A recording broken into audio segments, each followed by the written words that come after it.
Hello engineers, कैसे हैं? उम्मीद करते हैं आप बहुत अच्छे होंगे। मैं आर के मिश्रा इंजीनियर अड्डा पे स्वागत करता हूं। दोस्तों, पीछे बैकग्राउंड में दिख रहा होगा ऑयल इंडिया लिमिटेड 2024 का नोटिफिकेशन आ चुका है। दोस्तों, आज इस वीडियो में बात करने वाला हूं। एक मैंने आप लोगों के लिए वीडियो किया था जिसमें आप लोगों की जितनी डिमांड आ रही थी, सर सिलेबस बताइए, एग्जामिनेशंस का पैटर्न बताइए एंड कुछ सैलरी बताइए और जॉब प्रोफाइल के बारे में बताइए। तो बेसिकली आप लोगों को इस वीडियो में कंप्लीट इंफॉर्मेशन बताने वाला हूं और साथ में ये भी बताऊंगा कैसे आप प्रिपरेशंस करें और कैसे एग्जामिनेशंस में अपना सिलेक्शन को सिक्योर करें और क्रैक करने की सटीक रणनीति क्या होगी। सबसे पहले मैं आप लोगों से बात करूंगा यार कि हम इस पर्टिकुलर वैकेंसीज को किन किन ब्रांचेस के लिए डेडिकेट करना है।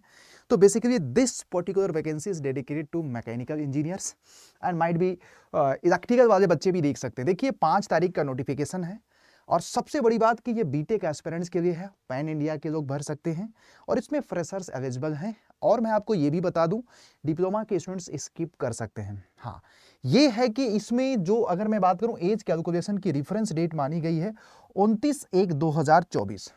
Now the time has come कि मैं अगर आपको बात करूं मैकेनिकल इलेक्ट्रिकल में 10 वैकेंसी, मैकेनिकल में 41, तो हमारा इंटरेस्ट 41 वैकेंसीज पे है सीनियर ऑफिसर्स के लिए। ऑपर यहाँ पे अगर मैं आपको बात दूं वैकेंसीज का पेमेंट स्ट्रक्चर 60,000 का, बेसिक पेमेंट हमारा 60,000 का है, मैं आपको बता रहा हूँ। बाकी और सारे बेनिफिट्स बहुत सारे इंक्लूड होंगे, अच्छा खासा सैलरी आपको मिलने वाला है। यहाँ पे एक चीज जो देखने को मिली है, अनरिजर्व और ईडब्ल्यूएस के लिए 27 साल। बहुत सारे बच्चों की डिमांड आ रही थी सर इसमें अपर एज लिमिट को बढ़ाना चाहिए, तो मैं इस चीज से असाइंड हूँ, अलाइंड भी हूँ, बट शायद ना करें वो। और आप लोग चाहो तो बड़े लेवल पे ट्विटर कैंपेनिंग करके इस चीज की डिमांड रख सकते हो OIL के सामने। बाकी यहाँ पे देखो मिनिमम 4 साल का आपका बीटेक होना चाहिए विद परसेंटेज ऑफ 65%, ये चीज। तो दूसरा अगर मैं बात करूं एप्लीकेशंस की फीस 500 है। हाँ, सिलेक्शन की प्रोसीजर की बात करेंगे तो सिलेक्शन प्रोसीजर आपका 2 पार्ट में है, एक रिटन टेस्ट है, दूसरा हमारा इंटरव्यू है। रिटन टेस्ट एज यूजुअल हमारा 100 मार्क्स का होगा और पूरे सिलेक्शन में 85% वेटेज रहेगा। और बाकी हमारा नेक्स्ट हमारा राउंड होगा, इंटरव्यू होगा जो PI के नाम से होगा। पूरे सिलेक्शन का 15% इंटरव्यू रखा जाएगा। अब आप लोगों के मन में सवाल होगा कि मिनिमम क्वालिफाइंग मार्क्स इतना है तो क्या कट ऑफ इतना जाएगा? बिल्कुल नहीं। अब इसमें क्या क्या पूछा जाएगा इस वीडियो में मैं आप लोगों से डिस्कस करने वाला हूँ। और भी जानकारी देख लेते हैं आप लोगों को। बाकी फोटोग्राफ्स वगैरह सिग्नेचर को लेकर के 3 वीक से ज़्यादा पुराना फोटो नहीं होना चाहिए और इसकी साइज़ 50 KB से लेकर 200 KB तक होना चाहिए और ये तीनों फॉर्मेट एक्सेप्टेड हैं। सिग्नेचर को लेकर के हमारी गाइडलाइन ये है 50 से 200 KB और इस फॉर्मेट में होना चाहिए। बच्चों, अगर मैं बात करूँ एप्लीकेशन स्टार्ट डेट 5/1 से हमारा 29/1 हमारा लास्ट है।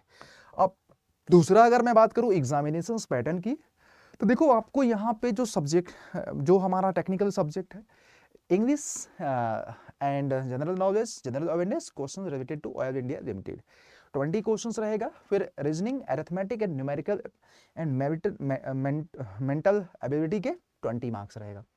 बाकी आपके रिस्पेक्टेड डिसिप्लिन के 60 क्वेश्चंस रहने हैं, तो ये आपको पूरा का पूरा 100 मार्क्स का हो जाएगा। अब आप लोगों के मन में सवाल होगा सर इसका आगे का प्रोसीजर क्या है? तो मैं आप लोगों को बच्चों बता देता हूं, यहाँ पे थोड़ा सा समझने की कोशिश करिएगा एंड आप शायद इसको समझ जाएंगे। देखो, अगर इंग्लिश के सिलेबस की बात किया जाए मेरे प्यारे वॉरियर्स, इंग्लिश के सिलेबस की बात किया जाए तो ये सारा आपको इंग्लिश में पूछा जाएगा। अगर मैं जनरल नॉलेज में बात किया जाए तो ये सारे टॉपिक्स आपके जनरल नॉलेज में पूछे जाएंगे बच्चों, और फिर उसके बाद रीजनिंग में ये सारी चीजें आपको पूछी जाएंगी। अगर मैं बात करूं यहाँ पे मैथमेटिक्स में ये सारा आपको पूछा जाएगा टॉपिक। अब फिर उसके बाद अगर मैं बात करूं यहाँ पे समझने की कोशिश करिएगा, तो ये पूरा हमारा क्वेश्चन पेपर आपको इस तरह से इंग्लिश एंड आसामीज लैंग्वेज में रहेगा। तो मेन हमारा कंसर्न ये है कि ये आपको सिलेबस है, आपको पता चला सिलेबस, आपको पता चल गया एग्जामिनेशंस के पैटर्न। बाकी अगर आपको लगता है कि नहीं आपका रिस्पेक्टेड ब्रांच में क्या क्या पूछा जाएगा, तो वो भी मैं आप लोगों से बहुत जल्दी डिस्कस कर लेता हूं। 1 सेकेंड का मुझे टाइम दीजिएगा, आपको मैं ब्रांच के भी सिलेबस को डिस्कस कर लेता हूं फटाफट। एक बार आप लोग मुझे कमेंट में बता दीजिएगा, ऑडियो और वीडियो सब कुछ आ रहा है तो जल्दी से मुझे बताइएगा, सो दैट चीज़ों को मैं आगे की तरफ बढ़ा सकूँ मेरे प्यारे बच्चे, है ना। और उम्मीद करते हैं आप लोग सारी चीज़ों को समझ रहे होंगे, अवेयर भी होंगे इस चीज़ से। बस 1 सेकेंड का टाइम दीजिएगा।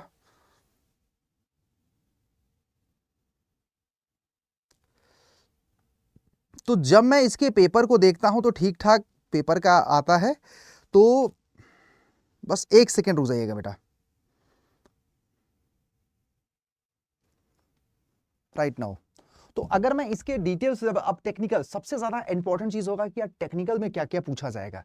तो देखो यार, टेक्निकल में आप लोग अगर जैसे कि गेट जैसे एग्जामिनेशंस को कवर करते हैं, बीटेक एस्पिरेंट्स हैं, तो बेसिकली गेट के स्टैंडर्ड सिलेबस को अगर आप फॉलो करते हैं तो नो डाउट आपको किसी भी तरह का एक्स्ट्रा प्रिपरेशंस करने की ज़रूरत नहीं है। जैसे बीइंग एन मैकेनिकल इंजीनियर्स अगर मैं आपको बोलूँ तो मैकेनिकल इंजीनियरिंग में कौन कौन सा सब्जेक्ट पूछे जा सकते हैं, तो मैं आपको बता देता हूँ। तो देखो, अगर आपका ये जो टेक्निकल सब्जेक्ट है तो 60 क्वेश्चन जो पूछे जाएंगे, ऑब्वियस बात है फ्लूइड मैकेनिक्स होगा, स्ट्रेंथ ऑफ मटेरियल होगा, and thermodynamics, IC, RAC, power plant, and आपका इंडस्ट्रियल इंजीनियरिंग होगा, और थ्योरी ऑफ मशीन होगा, मशीन डिज़ाइन होगा, प्रोडक्शन इंजीनियरिंग होगा, प्रोडक्शन में मटेरियल साइंस होगा। तो ये सारे सब्जेक्ट आप लोगों के एग्जामिनेशन में पूछे जाएंगे। तो अब इनके कौन कौन से टॉपिक पूछे जाएंगे, तो मेरा आप लोगों को सलाह है कि आप प्लीज़ गेट के सिलेबस में जो हमारा टॉपिक्स आइडेंटिफाई है आप उसको ज़रूर कवर करिए। अब रही बात ये कि अगर मैं ऑयल इंडिया के ऑफिशियल वेबसाइट पे जाता हूँ OIL के, तो आपको वहाँ पे देखने को मिलेगा। राइट नाउ अगर मैं आपको बोलूँ OIL के, तो यहाँ पे ऑयल इंडिया लिमिटेड के ऑफिशियल वेबसाइट पे भी यही नोटिफिकेशन आप लोगों को पड़ा हुआ है। तो आप वहाँ के करियर ऑप्शन में जाकर के करेंट ओपनिंग से भी बहुत सारी जानकारी आप लोग चेकआउट कर सकते हैं। मुझे पता है यहाँ से आप चेकआउट कर सकते हैं राइट नाउ। तो अब मैं आपको यहाँ पे सजेस्ट करूँगा कि अपनी प्रिपरेशन से स्टार्ट करो, क्योंकि ये ऑयल इंडिया की जॉब है और PSUs हैं, और मुझे पता है कि इसका काम होता है भारत में जितने भी ऑब्वियस बात है आसाम वगैरह में इसका लोकेशन होता है, और तेल वगैरह जहाँ पे निकाले जाते हैं वहाँ पे आप लोगों का है। तो वर्किंग एनवायरनमेंट ठीक ठाक, सुविधाएं बहुत सारी है, बट आप लोगों को अपनी प्रिपरेशंस करनी पड़ेगी। देखो, किसी भी एग्जाम को प्रिपेयर करने के लिए आपको 3 चीज़ों का होना बहुत ज़रूरी है, कॉन्सेप्ट, प्रैक्टिस एंड रिवीजन। अब आपके अगर कॉन्सेप्ट मजबूत है देन आपको प्रैक्टिस करना पड़ेगा, रिवीजन करना पड़ेगा। लेकिन अगर आपके कॉन्सेप्ट मजबूत नहीं है तो भाई आपको पहले ही क्या करना पड़ेगा ज़रा बताइएगा, प्रैक्टिस करना पड़ेगा। तो ये देखिएगा, अगर मैं यहाँ पे वेबसाइट ओपन है और यहाँ पे अगर इनके हम बात करें, कहाँ गया, 1 सेकेंड रुक जाइएगा, करियर ऑप्शन में जा करके आप देख सकते हैं करेंट ओपनिंग। तो जब आप करेंट ओपनिंग में भी जाएंगे तो यहाँ पे आपको यही नोटिफिकेशन वहाँ पे देखने को मिलेगा। तो अब कॉन्सेप्ट कैसे मजबूत करें, ये एक सबसे बड़ा आप लोगों का मुद्दा है। तो यार मुझे ऐसा लगता है कि कॉन्सेप्ट मजबूत करने के लिए बहुत ज़रूरी है, या इधर आप सेल्फ स्टडी करें या ऑफलाइन या ऑनलाइन कोचिंग करें, जैसा आप लोगों को कन्वीनियंट लगे। ऑफलाइन कोचिंग भी कर सकते हैं, ऑनलाइन भी कोचिंग कर सकते हैं, बट मुझे ऐसा लगता है कि ऑयल इंडिया लिमिटेड बहुत शॉर्ट स्पैन ऑफ टाइम में आपका एग्जामिनेशन कंडक्ट करा देगा। तो आप लोग चाहो तो ऑनलाइन स्टडी वगैरह का भी हेल्प ले सकते हैं, घर बैठे अपनी प्रिपरेशंस को कर सकते हैं। जैसे मैं अगर आपको बोलूँ कि आप अड्डा 24/7 की ऑफिशियल वेबसाइट पे विजिट करके यहाँ से भी अपनी प्रिपरेशंस को कर सकते हैं। सिंपल क्या है, कुछ नहीं है, आल कोर्सेज में जा करके आप मैकेनिकल इंजीनियर्स की बात करें तो यही सही में जा करके मैकेनिकल इंजीनियरिंग में, तो बस मैकेनिकल इंजीनियरिंग के महापैक को सब्सक्राइब करो। आपको इस पर्टिकुलर महापैक में क्या होगा मैं आपको बता देता हूँ। हर एक सब्जेक्ट की प्रॉपर वेल सिस्टमैटिक तरीके से डेप्थ लेवल की रिकॉर्डेड वीडियो क्लास मिल जाएगी, टेस्ट सीरीज मिल जाएगी, ई बुक मिल जाएगी, और उससे आप अपनी सिलेबस को इंटायर बहुत रैपिड तरीके से क्या कर सकते हैं, कवर कर सकते हैं। और मैं आप इतना कमिटमेंट करूंगा कि इस महापैक में इस लेवल पे कंटेंट है कि आप हर चीज़ को बड़ी स्मूथ तरीके से अंडरस्टैंडिंग बना सकते हैं अपने कंसेप्ट पे, इंक्लूडिंग यहाँ पे टेक्निकल और नॉन टेक्निकल सब कुछ है राइट नाउ। अब यहाँ पे अगर ज्वाइन करते समय अगर आपको रेफरल कोड की ज़रूरत पड़े तो आप ज़रूर यूज कर सकते हैं कोड Y201 राइट नाउ अगर मैं बात करूं। ठीक है, चलो